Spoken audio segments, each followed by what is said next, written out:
Короче, усилитель прогрелся и бодро загудел. Слушайте. Слышите, я прикасаюсь ко входу. Опа. Я думаю, что его я для шарманки использовать не буду. Хватит мне вот этого.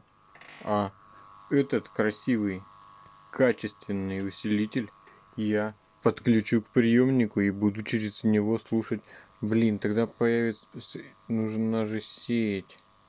Да, это не очень хорошая идея. Один лишний ламповый усилитель. Хотя ламповых усилителей лишних не бывает. Ставь лайк, если тоже так думаешь. И, не знаю, скажи мне, куда можно использовать моноусилитель ламповый. Вот этот вот.